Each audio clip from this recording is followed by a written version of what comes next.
అందరికీ నమస్కారం. ఈరోజు కథ పంతం ప్రేమ పార్ట్ 66. ఇక స్టోరీలోకి వెళ్తే భానుని అనుపమ దగ్గర విడిచిపెట్టి ఆర్కేతో కాల్ మాట్లాడడానికి వెళ్తాడు విక్రమ్. ఆర్కే చెప్పిందంతా విన్న విక్రమ్ మాహిర్తో డిస్కస్ చేసిన తర్వాత ప్రొసీడ్ అవుదాం అని ఆర్కేతో చెప్తాడు. విక్రమ్ చెప్పిన కారణం విని ఇది కూడా లేడీ బాస్ కోసమేనా అని అంటాడు ఆర్కే. భాను దగ్గర అనుపమను డీఫేమ్ చేస్తూ మాట్లాడుతుంది ప్రాచి. భాను డ్యాన్స్ చేస్తున్న సమయంలో భానుతో మిస్బిహేవ్ చేస్తాడు ఒక వ్యక్తి. భానుని నలుగురిలోనూ అవమానపడేలా చేసింది రాజ్వీర్ అని తెలిసి వీర్ మీద కోప్పడతాడు నిహాంత్. తర్వాత ఏం జరిగిందో ఇప్పుడు చూద్దాం. విక్రమ్ కళ్ళల్లో కనిపిస్తున్న కోపం చూసి భయపడింది భాను. ఎప్పుడూ చూడని విక్రమ్ మరో రూపాన్ని ఇప్పుడు చూస్తూ ఉంది భాను. ఆదిత్య ప్లీజ్ స్టాప్, ఇంకా కొట్టావంటే అతను చచ్చిపోతాడు అని అంది భాను. మాహిర్ కూడా పక్కనే నిలబడి చూస్తున్నాడు తప్ప విక్రమ్ను ఆపడం లేదు. ఆదిత్య వదిలే అని విక్రమ్ గ్రిప్ నుండి అతన్ని విడిపించడానికి ప్రయత్నిస్తూ ఉంది భాను. అయినా విక్రమ్లో ఎలాంటి చలనం లేదు. భాను చేతికి బ్లడ్ రావడం చూసిన విక్రమ్లో కోపం అంతకంతకు పెరుగుతూనే ఉంది. అతని మౌనం విక్రమ్లో మరింత అసహనాన్ని పెంచుతోంది. దాంతో అతని గొంతు మీద క్షణక్షణానికి విక్రమ్ చేతిపట్టు బిగుస్తూనే ఉంది. మన వల్ల పార్టీ పాడవడం నాకు ఇష్టం లేదు, మనం ఇక్కడ నుండి వెళ్ళిపోదాం ప్లీజ్ అని అంది భాను. అప్పటికే చుట్టూ ఉన్న మనుషుల గుసగుసలు విక్రమ్ చెవులను చేరుతూనే ఉన్నాయి. భాను కళ్ళల్లో చేరిన చెమ్మ విక్రమ్ చూపుని దాటిపోలేదు. దాంతో విక్రమ్లో సహనం పూర్తిగా నశించిపోయింది. విసురుగా అతని గొంతు వదిలేసిన విక్రమ్ అతను రియాక్ట్ అయ్యే లోపలనే బ్యాక్ ప్యాకెట్లో నుండి గన్ తీసి ఆ వ్యక్తి తలకి గురిపెట్టాడు. అది చూసి స్టన్ అయింది భాను. వీడు నిజం చెప్పిన తర్వాత మాత్రమే మనం ఇక్కడ నుండి వెళ్ళేది. చైన్ తప్పుకు నువ్వు తలదించుకొని ఇక్కడ నుండి వెళ్ళడానికి నేను ఒప్పుకోను అని అంటూ చుట్టూ ఉన్న వాళ్ళ వైపు చూశాడు విక్రమ్. అక్కడ ఉన్న వారందరిలోనూ ఒక విధమైన భయం వెన్నులో మొదలయ్యి నెమ్మదిగా వల్లంతా పాకింది. ఇప్పుడు చెప్పు ఎవరు అని అడిగాడు విక్రమ్. తెలియదు అని అన్న అతని వైపు ఎటువంటి ఎక్స్ప్రెషన్ లేకుండా చూస్తూ గన్ అన్లాక్ చేసి ట్రిగర్ నొక్కబోయాడు విక్రమ్. నో స్టాప్ ప్లీజ్, నేను చెప్తుంది నిజమే. వాళ్ళెవరో నాకు తెలియదు. వాళ్ళు కేవలం నన్ను ఫోన్ ద్వారా మాత్రమే కాంటాక్ట్ చేశారు. వాళ్ళు చెప్పినట్టుగా చేస్తే నాకు 5 లక్షలు ఇస్తాను అని చెప్పారు. ముందుగానే అడ్వాన్స్గా 2 లక్షలు నా అకౌంట్లో వేశారు. పని పూర్తయిన తర్వాత మిగిలిన అమౌంట్ ఇస్తాను అని అన్నారు అని చెప్పాడు ఆ వ్యక్తి. తన చేతిని ముందుకు చాచి ఫోన్ అని అన్నాడు విక్రమ్. కంగారుగా పాకెట్లో నుండి ఫోన్ తీసి ఇచ్చాడు అతను. అతని చేతిలో నుండి ఫోన్ తీసుకున్న మాహిర్ అందులో ఉన్న సమాచారాన్ని చూసి కోపంగా అతని ముఖం మీద పంచ్ చేశాడు. దాంతో అతను స్పృహ కోల్పోయాడు. వీడిని తీసుకెళ్ళి ఫ్రీజర్లో పడేయి అని యుక్కి అప్పగించాడు మాహిర్. అక్కడ నుండి వెళ్ళడానికి వెనక్కి తిరిగిన వాళ్లకు సౌజన్య కనిపించింది. సారీ ఆంటీ, నా వల్ల పార్టీ డిస్టర్బ్ అయింది అని అంది భాను. చచ్చా, అలాంటిదేమీ లేదు. నువ్వెప్పుడు అలా అనుకోకు. ఇందులో నీ తప్పేమీ లేదు. ఇన్ఫ్యాక్ట్ ఇక్కడ నువ్వు ఇలా బాధపడడం నాకు బాధగా ఉంది అని భాను తల నిమిరింది సౌజన్య. హాస్పిటల్ రూమ్లో వీడియో కాల్లో విక్రమ్ని చూసినప్పటి నుండి ఏం చేయాలో అర్థం కావడం లేదు రాజ్వీర్కు. చారిటీ ఈవెంట్లో జరిగిన సంఘటన పదే పదే గుర్తు వస్తుంది. అప్పుడు అక్కడ అతను భానుని సేవ్ చేయడం యాదృచ్ఛికం అనుకున్నాడు. కానీ మళ్ళీ ఇక్కడ కూడా ఆ వ్యక్తిని చూడడం, అసలు ఏమాత్రం ఆలోచించకుండా అందరి ముందు అతని తలకు గన్ గురిపెట్టడం చూసిన రాజ్వీర్ను ఏదో తెలియని భయం చుట్టుముట్టేసింది. మాహిర్ను హ్యాండిల్ చేయడం అంత కష్టం కాదు, కానీ వీడెవడు దానికోసం ఇంత డిస్పరేట్గా ఉన్నాడు అని అనుకున్నాడు రాజ్వీర్. తనకు తెలియకుండా ఏదో జరుగుతోందన్న ఆలోచన రాజ్వీర్ను కుదురుగా ఉండనివ్వడం లేదు. దాంతో అంతకుముందు తీసిన స్క్రీన్ షాట్ను ఎవరికో పంపించి ఇప్పుడు నీకు పంపించిన ఫోటోలోని వ్యక్తి వివరాలు వీలంత త్వరగా తెలుసుకో అని చెప్పాడు రాజ్వీర్. ధర్మేంద్ర మ్యాన్షన్లో భానుని సోఫాలో కూర్చోబెట్టి చేతికైన గాయానికి ఆయింట్మెంట్ను అప్లై చేస్తున్నాడు విక్రమ్. ఆ చిన్న గాయానికి విక్రమ్ కంగారు పడడాన్ని రెప్ప కూడా వేయకుండా చూస్తూ ఉంది భాను. అంతకుముందు వరకు ప్రళయకాల రుద్రులా అతని మీద విరుచుకుపడిన విక్రమ్ ఇప్పుడు తనకైన చిన్న గాయానికి విలువెల్లాడిపోవడం చాలా వింతగా, మనసుకి మరింత సంతోషంగా అనిపించింది భానుకి. తననే చూస్తున్న భాను వైపు చూసి ఏంటి అన్నట్టుగా సైగ చేశాడు విక్రమ్. ఏమీ లేదు అంటూ తల అడ్డంగా ఊపింది భాను. ఫస్ట్ ఎయిడ్ బాక్స్ను తీసుకొని వెళ్తున్న విక్రమ్ చేతిని పట్టుకొని ఆపేసింది భాను. ఏమైందిరా, నొప్పిగా ఉందా అని అడిగాడు విక్రమ్. లేదు. మరి ఏమైనా కావాలా అని అడిగాడు విక్రమ్. దీర్ఘంగా శ్వాస తీసుకున్న భాను విక్రమ్ కళ్ళల్లోకి చూస్తూ, ఆదిత్య, నీకు అతను చెప్పిన విషయాన్ని నమ్మాలి అని అనిపించలేదా? అతను ఆ మాట చెప్పగానే అక్కడ ఉన్న వారంతా నేను తప్పు చేసినట్టుగా, నా గురించి ఇష్టం వచ్చినట్టుగా మాట్లాడుకోవడం మొదలుపెట్టారు. కానీ నీకు మాత్రం వాడి మాటలు నమ్మాలి అని అనిపించలేదా? లేదు. ఎందుకు? అది నిజం కాదు కాబట్టి. వాడు అబద్ధం చెప్తున్నాడని నీకెందుకు అనిపించింది అని అడిగింది భాను. అక్కడి వాళ్ళ మాటలు భాను మనసుని డిస్టర్బ్ చేశాయని అర్థం చేసుకున్నాడు విక్రమ్.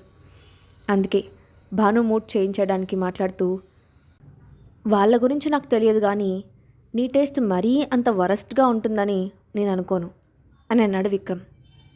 అవునా?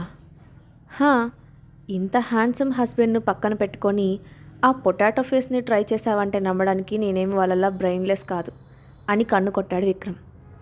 చిన్నగా నవ్వింది భాను. భాను చెంపను మృదువుగా నిమురుతూ, ఎవరు నమ్మినా నమ్మకపోయినా నేను నిన్ను నమ్ముతాను. నీ గురించి తెలియని వాళ్ళు ఎవరేమనుకున్నా పట్టించుకోవాల్సిన అవసరం లేదు, వెనక అడుగు వేయాల్సిన అవసరం అసలే లేదు అని భాను నుదుటి మీద ముద్దు పెట్టుకున్నాడు విక్రమ్. ఒకప్పుడు అదే పరిస్థితిలో ఉన్న తనను చుట్టూ ఉన్న వాళ్ళంతా కాకులు పొడిచినట్టు మాటలతో హింసించారు. అర్థం చేసుకోవాల్సిన వివేక్ కూడా అసహించుకొని అక్కడి నుండి వెళ్ళిపోయాడు. నేను కూడా విక్రమ్ను లాస్యత చూసి అపార్థం చేసుకున్నాను. కానీ ఆదిత్య ఎప్పుడు చేయవదలేదు, నా మీద నమ్మకాన్ని కోల్పోలేదు. ఇంతకు మించి ఇంకా ఏమైనా కావాలా? ఇంతకాలం విక్రమ్ను అపార్థం చేసుకొని దూరం పెట్టి తప్పు చేశాను. ఇక మీదట ఆ తప్పు చేయను అని అనుకున్న భాను విక్రమ్ కాలర్ పట్టుకొని మునివేళ్ల మీద నిలబడి విక్రమ్ పెదవులు అందుకుంది.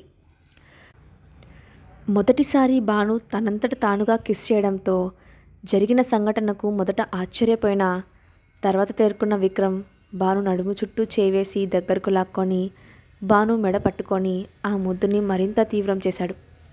ఒకరి ఊపిరి మరొకరి ఊపిరిలో కలిసిపోగా ఆ ఊపిరి తీసుకోవడమే భారమైన సమయాన భాను పెదవులను వదిలిపెట్టాడు విక్రమ్. భారమైన చూపు నేలను వదిలి రానంటుంటే విక్రమ్ వైపు సూటిగా చూడలేక చెంపల్లో చేరిన కెంపులు విక్రమ్ కంట పడకుండా దాచేందుకు వడివడిగా వెళ్ళి బెడ్ మీద పడుకొని దుప్పటి కప్పేసుకుంది భాను. భానుని చూసి చిన్నగా నవ్వుకుంటూ ఫ్రెష్ అవడానికి వాష్రూంలోకి వెళ్ళిపోయాడు విక్రమ్. విక్రమ్ ఫ్రెష్ అయ్యి బయటకు వచ్చే సమయానికి కింద పక్కలు సర్దుతూ ఉంది భాను. బన్నీ, ఏంటిది? ఈరోజు వ్రతం చేశాం కదా, అందుకే కింద పడుకోవాలి అని చెప్పింది మా. మరి వేరువేరుగా ఎందుకు? అది విడివిడిగానే. అదేం అవసరం లేదు, వెళ్ళి ఫ్రెష్ అయ్యరా అంటూ భానుని వాష్రూంలోకి పంపించి మాహిర్ దగ్గరకు వెళ్ళాడు విక్రమ్. విక్రమ్ను చూడగానే గుడి ఎలా ఉంది అని అడిగాడు మాహిర్. తను బాగానే ఉంది అంటూ తను తీసుకువెళ్ళిన ఫైల్ను మాహిర్కి ఇచ్చాడు విక్రమ్. ఆ ఫైల్ని ఓపెన్ చేసి చూసిన మాహిర్ ముఖంలో ఎటువంటి ఆశ్చర్యం కనిపించలేదు.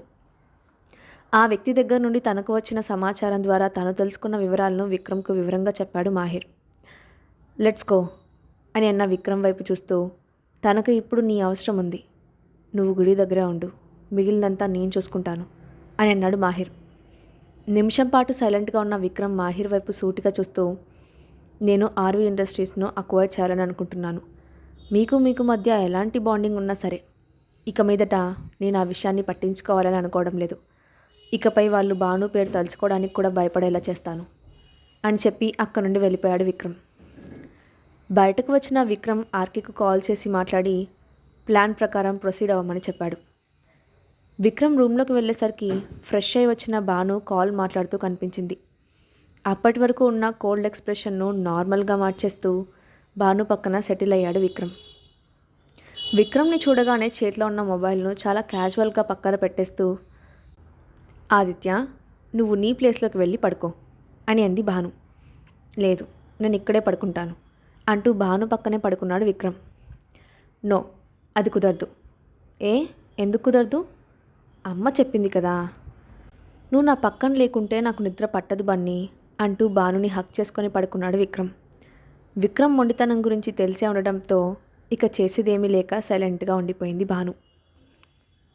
తర్వాత రోజు ఉదయం మోగుతున్న ఫోన్ రింగ్ టోన్ సౌండ్కి నిద్రలేచింది భాను. కింద ఉండాల్సిన తను బెడ్ మీద ఉంది. పక్కన విక్రమ్ కూడా లేడు. చిన్న పనుంది, బయటకు వెళ్తున్నాను, ఆఫ్టర్నూన్కి వచ్చేస్తాను అని రాసిన ఉన్న చిన్న స్టిక్ నోట్ కనిపించింది. అది చూసి చిన్నగా నవ్వుకుంటూ లేచి ఫ్రెష్ అయి కిందికి వచ్చింది భాను. అసలు ఏమీ జరగనట్టుగా చాలా నార్మల్గా ఉంది భాను. దాంతో రాత్రి జరిగిన సంఘటన గురించి ఎవ్వరు ఏమీ మాట్లాడలేదు. బ్రేక్ఫాస్ట్ చేస్తున్న సమయంలో మాహిర్ అక్కడ లేకపోవడంతో బాబీ, అన్న ఎక్కడికి వెళ్ళాడు అని అడిగింది భాను. అర్జెంట్ పనుందని చెప్పి మార్నింగ్ బయటకు వెళ్ళారు అని చెప్పింది అనుపమ. అన్నయ్య కూడానా? వీళ్ళిద్దరూ కలిసి వెళ్ళారా అని అడిగింది భాను. ఏమని చెప్పాలో అర్థం కాక చూస్తూ ఉంది అనుపమ. అంతలో ధ్రువ్ నుండి కాల్ రావడంతో కాల్ మాట్లాడుతూ ఉంది భాను. కంగారుగా లోపలికి వచ్చిన ధర్మ అసిస్టెంట్ గౌరవ్ ధర్మ ముందు తన మొబైల్ను ఉంచాడు. అందులో ట్రెండ్ అవుతున్న న్యూస్ చూసిన ధర్మేంద్రలో ఎటువంటి ఆశ్చర్యం కల్పించలేదు. చాలా శాంతంగా ఉన్నాడు. మాహిర్ విక్రమ్ కలిసి ఇదంతా చేస్తున్నారు. ఇప్పుడు ఇదే హాట్ టాపిక్. ఇప్పుడే మనం వాళ్ళను ఆపడం మంచిదేమో. నేను చెప్పినా మాహిర్ వినిపించుకోవడం లేదు అని అన్నాడు గౌరవ్. ఏం అవసరం లేదు, వాళ్ళు కరెక్ట్గానే చేస్తున్నారు అని అన్నాడు ధర్మేంద్ర. ఇప్పటికే మాహిర్ విక్రమ్ కలిసి ఆర్వి ఇండస్ట్రీస్కి సంబంధించిన అన్ని స్కామ్లను, ఫైనాన్షియల్ ఫ్రాడ్స్ను బయట పెట్టేశారు. బిజినెస్ సర్కిల్ మొత్తం ఇప్పుడు ఈ టాపిక్ గురించి చర్చ జరుగుతుంది. ఇదే మూమెంట్లో ఆర్వి ఇండస్ట్రీస్ను అక్వైర్ చేయాలని చూస్తున్నారు వాళ్ళు. ధర్మ ప్లీజ్ ఒక్కసారి ఆలోచించు. ఇప్పటికే రాజీవ్ భానుని అపార్థం చేసుకుంటూ వచ్చాడు. ఇప్పుడు ఇదంతా చేస్తే చేతిలో ఉన్న స్పూన్ను పక్కన పెట్టిన ధర్మ కూర్చున్న చైర్లో నుండి లేచి ట్యాబ్ను గౌరవ్కి తిరిగి ఇస్తూ, గౌరవ్, చేసిన తప్పులకు తగిన శిక్ష పడాలి. ఇప్పటికే ఆలస్యమైంది. వాళ్ళిద్దరూ చేస్తున్న పని కరెక్టే. వాళ్ళను ఆపడానికి ప్రయత్నించవద్దు అని అన్నాడు ధర్మేంద్ర. ధర్మ ప్లీజ్ ఒక్కసారి ఆలోచించు అని అంటూ ఉండంగానే అటువైపు వస్తూ ఉంది భాను. గుడికి విషయం తెలియాల్సిన అవసరం లేదు, నువ్వు ఇక బయలుదేరు అని అన్నాడు Dharmendra. Hi uncle. Hello madam, చాలా కంగారుగా కనిపిస్తున్నారు. ఏమైంది అంకుల్? ఏం లేదు, ఒక అర్జెంట్ పని. చెప్పడం మర్చిపోయాను, నువ్వు చూసి సైన్ చేయవలసిన ఫైల్స్ కొన్ని ఉన్నాయి, వీలు చూసుకొని ఆఫీస్కి రా అని చెప్పాడు గౌరవ్. నేను ఈరోజు ఆఫీస్కి వద్దామని అనుకుంటున్నాను అని అంది భాను. సరే, నువ్వు వచ్చే సమయానికి నన్ను రెడీ చేసి ఉంచుతాను అని చెప్పి అక్కడ నుండి వెళ్ళిపోయాడు గౌరవ్. తను ఆఫీస్కి వెళ్ళాలి అని అనుకుంటున్న విషయాన్ని ధర్మేంద్రతో చెప్పింది భాను. లీలా ఏదో అనబోతే వద్దు అన్నట్టుగా వారించిన ధర్మేంద్ర భాను వెళ్ళడానికి ఒప్పుకున్నాడు. అంతకుముందు ప్లాన్ చేసినట్టుగానే భాను, అనుపమ కలిసి బయటకు వెళ్ళారు. అనుపమను ఒక ఆఫీస్ బిల్డింగ్ ముందు డ్రాప్ చేసిన భాను యుగ్ని అనుపమతో పాటు వెళ్ళమని చెప్పింది. గుడి, నీతో పాటు నేను వస్తాను అని అన్నాడు యుగ్. ఏం పర్లేదు, నువ్వు బాబీతో పాటు వెళ్ళు. నేనెవరు అనేది ఆఫీస్లో ఎవరికీ తెలియదు కదా. అది కాదు. ఏది కాదు? అసలు నేను ఎలా ఉంటానన్న విషయం కూడా ఎవరికీ తెలియదు. అలాంటప్పుడు ఇంకేంటి ప్రాబ్లం? అది కాదు గుడి, ప్రస్తుతం ఉన్న పరిస్థితుల్లో నువ్వు ఒంటరిగా వెళ్ళడం సేఫ్ కాదు. సరే సరే, నువ్వు గొడవ చేయకు, నేను సెక్యూరిటీతోనే వెళ్తాను, కానీ నువ్వు బాబీతో ఉండు, తనతో పాటు వెళ్ళు అని యుగ్న అనుపమతో పాటు వెళ్ళడానికి ఒప్పించింది భాను. ఆఫీస్కి వెళ్ళిన భాను అక్కడ జరిగిన సంఘటనకు పిచ్చి కోపంతో అక్కడి నుండి బయలుదేరింది. ఆఫీస్ నుండి తిరిగి వస్తున్న భానుకి అనుపమను ఎవరో ఇబ్బంది పెట్టడం కనిపించగానే యుగ్ని డ్రైవింగ్ సీట్ నుండి తప్పుకోమని తను డ్రైవ్ చేయడం మొదలుపెట్టింది భాను. ఆ తర్వాత ఏం జరిగింది, అసలు ఆఫీస్లో ఏం జరిగిందో నెక్స్ట్ పార్ట్లో చూద్దాం. ఈ స్టోరీ అప్డేట్ ఎలా ఉందో కింద కామెంట్ బాక్స్లో మీ ఒపీనియన్ని షేర్ చేయండి. Thanks for watching.